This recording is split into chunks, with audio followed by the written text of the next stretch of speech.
योगीनाथ जी का तो जो विचारधारा है वो किसी साधु संत और किसी योगी की ये विचारधारा नहीं हो सकती। नमस्कार, आदाब। आप देख रहे हैं खबर अड्डा और मैं हूं आपके साथ सुम्बुली राम। दोस्तों, महाराष्ट्र में जो बवाल चल रहा है अबू आजमी को लेकर, उस बवाल से तो आप सब लोग परिचित होंगे ही। और अब उस पूरे मामले पर पूरा सियासी महकमा उथल पुथल हुआ है। चारों तरफ से बयानों की बौछार हो रही है, कोई कुछ कह रहा है तो कोई कुछ।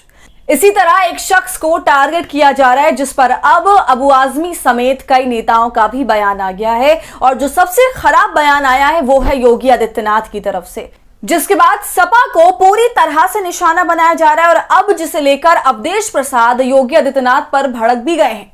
तो दोस्तों, पूरा मामला क्या है और किसने क्या क्या बयान दिए हैं सब आपको बताएंगे इस वीडियो में, तो आप हमारे साथ अंत तक बने रहिएगा। दोस्तों, 3 मार्च को अबू आजमी ने कहा था कि हमें गलत इतिहास दिखाया जा रहा है। औरंगजेब ने कई मंदिर बनवाए हैं, मैं उसे क्रूर शासक नहीं मानता। छत्रपति संभाजी महाराज और औरंगजेब के बीच धार्मिक नहीं बल्कि सत्ता और संपत्ति के लिए लड़ाई थी। अगर कोई कहता है कि यह लड़ाई हिंदू और मुसलमान को लेकर थी तो मैं इस पर विश्वास नहीं करता। तो दोस्तों, ये बयान था अबू आजमी का, जिसके बाद महाराष्ट्र की राजनीति में बवाल मचा दिया गया। अब देखिए, ये वाली जो बात है औरंगजेब की, वो केवल अबू आजमी नहीं कह रहे बल्कि इसे बहुत सारे लोगों ने की है। बर्नियर औरंगजेब के समय आया था, उसकी किताब है जिसमें उसने अपनी यात्रा की सारी डिटेल्स दी हैं। उसमें उसने भी औरंगजेब के बारे में इस तरह की बात की है। और भी बहुत सारी किताबें हैं, आपको मिल जाएंगी जहां औरंगजेब के मंदिर वगैरह बनवाने का जिक्र है। लेकिन दोस्तों, बात यहां पर समझने वाली ये है कि अब औरंगजेब और छत्रपति शिवाजी के मसले को आज की सत्ता, आज के नेतागण हिंदू मुस्लिम का रंग देने पर तुले हुए हैं। जबकि एक बात तो जो बहुत सिंपल है और सभी को उसे समझने की जरूरत है, वो ये कि राजा जब हिंदू थे तो कोई हिंदू मजे में नहीं थे। अगर आज के हिंदुओं को लगता है कि हिंदू राजाओं के दौर में उनके जो पुरखे थे वो मौज में थे, मजे में थे, तो ऐसा कतई नहीं था। और यही सेम बात मुसलमानों पर और मुस्लिम राजाओं के राज पर भी अप्लाई होती है। उस वक्त भी क्लास सिस्टम था, अमीर गरीब टाइप की जनता तब भी थी। गरीब ने उस वक्त भी सहा और आज भी सह रहा है। तो राजा राजा होता था, उसके लिए सत्ता सबसे बड़ी चीज होती थी। उसके मुंह से निकली जबान कानून होता था दोस्तों। जिसको चाहे फांसी पर चढ़ा दे, जिसे चाहे बंधक बना ले, जिसको चाहे हाथी से कुचलवा दे। राजा को कोई रोकने वाला नहीं था, वो बिल्कुल निरंकुश होते थे। और यही से बातें सभी धर्म के राजाओं पर अप्लाई होती हैं। और अगर ये हिंदू मुसलमान का सिर्फ मामला होता दोस्तों, तो मुस्लिम राजा कभी किसी मुस्लिम राजा से नहीं लड़ता और कोई हिंदू राजा कभी किसी हिंदू राजा से नहीं लड़ता। आप इतिहास उठाकर देखेंगे तो आपको ऐसे कई उदाहरण देखने को मिल जाएंगे। लेकिन हमारे देश में अब इस एक अबू आजमी के बयान को कुछ ज्यादा ही टारगेट किया जा रहा है। तमाम न्यूज चैनलों पर यह छाया हुआ है और हर कोई इस मामले पर बयानबाजी कर रहा है। तो योगी जी कैसे पीछे रहते, उन्होंने भी टिप्पणी करने की एक हद ही पार कर डाली। अबू आजमी को कमबख्त बोल डाला। उसके बाद उन्होंने कहा कि अबू आजमी को आप यूपी भेज दीजिए, हम इलाज कर देंगे।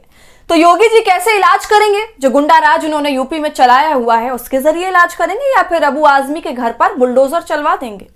खैर दोस्तों, पहले आप योगी आदित्यनाथ का वो वीडियो देखिए। समाजवादी पार्टी का नेता, आपका विधायक घोषणा करो ना, उस कमबख्त को निकालो पार्टी से और उसको एक बार यूपी भेज दीजिए, बाकी उपचार हम अपने आप करवा लेंगे। तो देखा आपने दोस्तों, अब अबू आजमी की आड़ में पूरी की पूरी सपा को टारगेट किया जा रहा है। और भारतीय जनता पार्टी का, खासकर यूपी की योगी सरकार की यही मंशा है कि वो सीधा सीधा सपा को टारगेट करे, अखिलेश यादव को टारगेट करे। लेकिन समाजवादी पार्टी के नेताओं ने भी कोई मुंह पर टेप तो नहीं लगाया हुआ। योगी के इस बयान से सपा के नेता अवधेश प्रसाद काफी भड़के हुए नजर आए हैं और उन्होंने मीडिया से बातचीत करते हुए इस पर तीखी बयानबाजी भी करी है। तो पहले आप सुनिए अवधेश प्रसाद क्या कुछ कह रहे हैं। हम इसका इलाज करेंगे अबू आजमी का, मुख्यमंत्री योगी आदित्यनाथ। देखिए, योगीनाथ जी का तो जो विचारधारा है वो किसी साधु संत और किसी योगी की ये विचारधारा नहीं हो सकती। और न ऐसे उत्तर प्रदेश जिसका एक गौरवशाली इतिहास है, जो गंगा जमुनी संस्कृत में प्रदेश माना जाता है, एक देश के बराबर ये हमारा उत्तर प्रदेश है, तो ऐसे प्रदेश के मुख्यमंत्री की भाषा और विचारधारा ये नहीं लगती है। तो सुना आपने दोस्तों, अवधेश प्रसाद कह रहे हैं कि योगी संत की भाषा नहीं हो सकती, प्रदेश के मुख्यमंत्री की भाषा और विचारधारा नहीं लगती है। ये योगी आदित्यनाथ कुछ डिस्टर्ब लग रहे हैं, क्योंकि महाकुंभ में इनके इंतजाम में जिस हिसाब से लोगों की मौत हुई है, पूरे देश में सवाल खड़े होते हैं। तो दोस्तों, कुछ ऐसा हाल है हमारे देश का जहां तमाम मुद्दों को ताक पर रखकर 300 साल पहले औरंगजेब ने क्या किया उस पर चर्चा हो रही है। इन मुद्दों से राजनेताओं को तो बहुत फायदा उठ रहा है, लेकिन इसके साथ साथ वो आम जनता के दिमाग के साथ खेल रहे हैं और उनके दिमाग में भूसा भर रहे हैं। और जो अंधभक्त हैं उनका तो हाल पहले से ही खराब है। और आज ये मुद्दा उठाए 10 दिन बाद बंद हो जाएगा। मीडिया भी इस पर चुटकी ले रही है। सरकार के और विपक्ष के तमाम नेताओं को भी बयानबाजी करने का मौका मिल गया है, लेकिन दोस्तों ऐसे बेसलेस मुद्दों के तले जरूरी मुद्दे दबा दिए जा रहे हैं। तो आपका इस पर क्या कहना है, हमें कमेंट कर जरूर बताइए। वीडियो पसंद आई हो तो इसे लाइक और शेयर करें और खबर अड्डा को यूट्यूब पर सब्सक्राइब कर लें।